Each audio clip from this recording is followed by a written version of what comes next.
नमस्कार, मैं हूं जूही वर्मा और आप देख रहे हैं न्यूज लाइव MP.com। मुख्यमंत्री शिवराज सिंह चौहान, ज्योतिरादित्य सिंधिया और नरेंद्र सिंह तोमर ताबड़तोड़ दौड़ कर रहे हैं ग्वालियर चंबल की सीटों पर।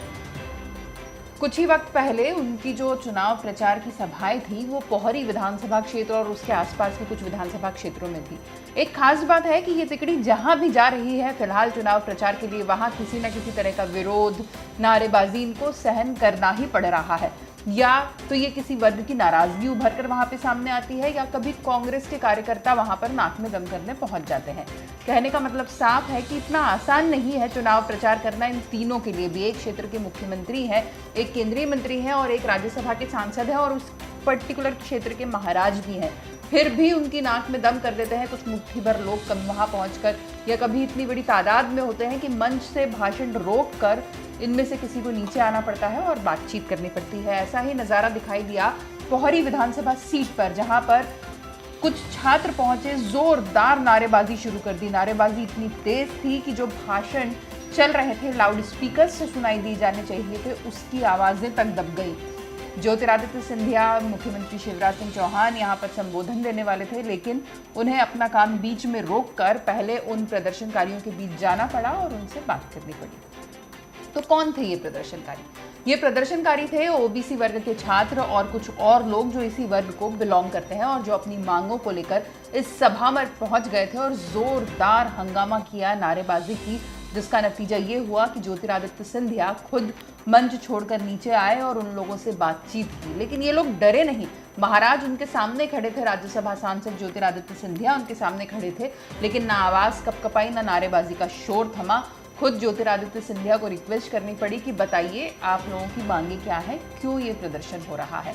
उसके बाद जो ओबीसी छात्रों का जो नेता वहां पर पहुंचे थे, जो लीडर थे जिनके नेतृत्व में ये पूरा नारेबाजी और प्रदर्शन हो रहा था, गिरिराज, उन्होंने ज्योतिरादित्य सिंधिया से कहा कि मध्य प्रदेश ही ऐसा राज्य है जहां पर ओबीसी वर्ग को आरक्षण बहुत कम मिला हुआ है। देश के कई राज्य हैं जहां पर ओबीसी वर्ग को 21% तक आरक्षण है, जबकि एमपी में ओबीसी वर्ग को 17% तक आरक्षण है। तो मांग ये कि यहाँ पर भी आरक्षण बढ़ाया जाए, नहीं तो 27 सीटों पर पूरा का पूरा ओबीसी वर्ग चुनाव का बहिष्कार कर सकता है, यानी ओबीसी वर्ग वोट डालने नहीं जाएगा। इसके बाद जाहिर सी बात है, जब एक एक मत कीमती है, तो ऐसे समय में किसी भी वर्ग को अनदेखा करना, उसके मतों से समझौता करना समझदारी नहीं हो सकती थी।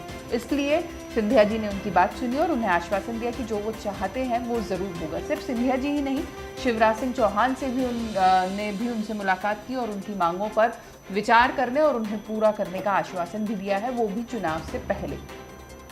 इतना ही नहीं, ये जो छात्र वहां पर हंगामा करने पहुंचे थे, उनका आरोप ये भी था कि इससे पहले वो ग्वालियर में भी मुख्यमंत्री शिवराज सिंह चौहान, ज्योतिरादित्य सिंधिया, नरेंद्र सिंह तोमर से मुलाकात करने की कोशिश कर चुके हैं।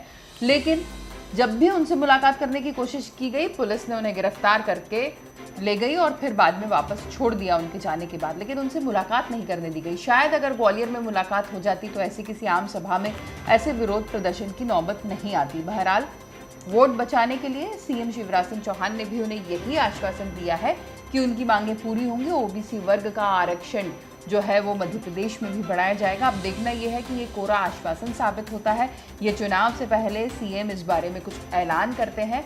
और ये भी देखना दिलचस्प होगा कि अभी जो चुनाव प्रचार बचे हैं उसमें सीएम शिवराज और ज्योतिरादित्य सिंधिया की जोड़ी को कितना और कहाँ क्या क्या विरोध झेलना पड़ता है। नमस्कार।